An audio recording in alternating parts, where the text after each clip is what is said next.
Hello, my name is Melinda Kassandra Lopez. I am from Truman, Minnesota, and I am a 2020 alumna of the RN to BSN program. I am a first-generation student. My parents came to Truman for a better way of life, for a better way of living. And I think I have the most supportive parents that there is. They saw my dreams and my goals were so big. And from every moment I can remember, at each point, at each interval, they said, yes, you can do it. When I was 5, my parents, at that point, we were living in apartments, and my parents, they gave me one of those biology white coats. I had a stethoscope. I had a little doctor's kit. It was a princess pink briefcase. I remember it like yesterday. And my mom had filled it with Band-Aids and Neosporin and different things that, alcohol wipes that you'd use to clean a simple wound. And I remember the door pounding. I remember hearing knocking.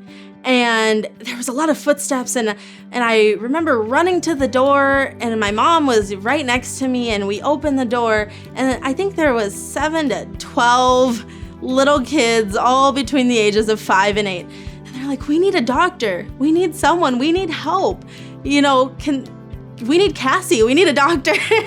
And so I ran to my room. I put on my white coat. I grabbed my briefcase, and I said, Mom, I gotta go. And I ran out the door, so we go down to the playground, and this little girl had fallen off the slide.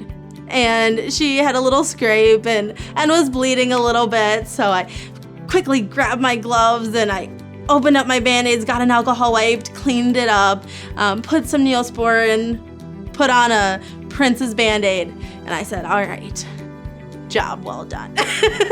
And it's a simple story of putting on a Band-Aid. But to me, this was just this monumental step. I had acted like a doctor. I had finally helped someone. That's all I want to do. I just want to help people for the rest of my life. I feel that's where my calling is, through medicine.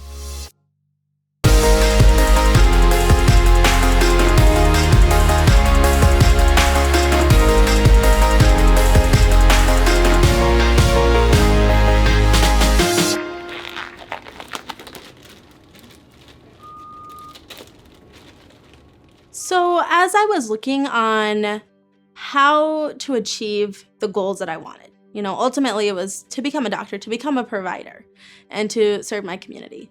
I've always wanted to do it as quickly as possible because I've just been anxious and excited to help people. And so when I was at Minnesota West, SMSU, Lori Johansson, she actually is the director of the RN to BSN program. She personally came to Minnesota West multiple times that I can remember. And she spoke with us, gave us a presentation, allowed us some opportunities to see what the program was. But the biggest appeal for me was the seamless transition. From Minnesota West to SMSU, it was just pain-free. I mean, that is the biggest concern, I think, for anybody. It's worrisome to think, how am I going to get all of these credits to transfer over? And that was never a problem. So my role as the baby nurse is to make sure that baby looks good, checks out, and is ready to go back to mom.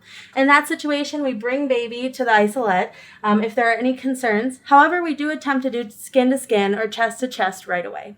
When baby comes here, we do a full set of vitals. We listen to the heart, to the lungs, to the tummy.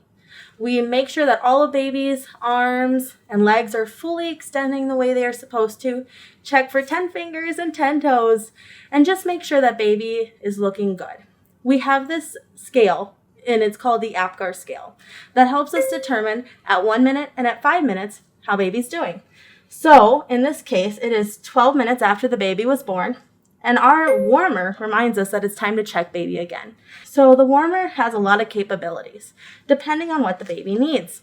So our heater power that you'll see right here is at 85%. This is what helps keep the baby warm after birth when the baby's not with mom. We have our SpO2, and that helps monitor the baby's oxygen saturation. This baby did not need oxygen saturation monitoring right away.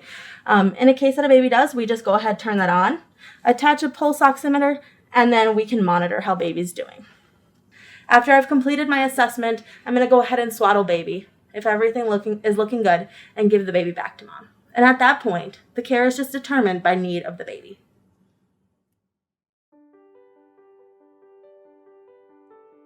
Nursing is so special, and it is unique, and it takes just a focused academic journey.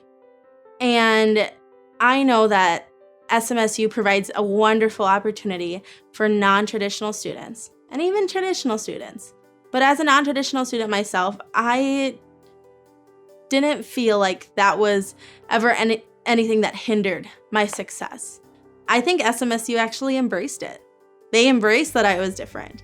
And I think everyone deserves that. And so my colleagues and my classmates, they had children and they were working 60 hours a week.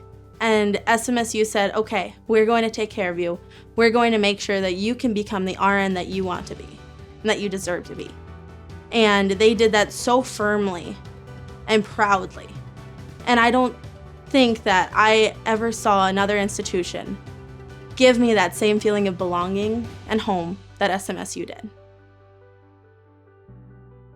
I say I'm living my dreams because this is everything that I have worked towards. Starting college at 15, nursing school at 16, becoming a licensed practical nurse at 17, obtaining my associate degree at 18, becoming a labor and delivery nurse at 19, and getting accepted to medical school has put me to where I am today.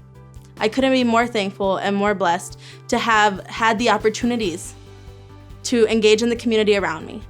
And a big portion of that has to go to SMSU for providing me the tools and resources I needed to come out of school and feel confident to go into the workforce and serve my community.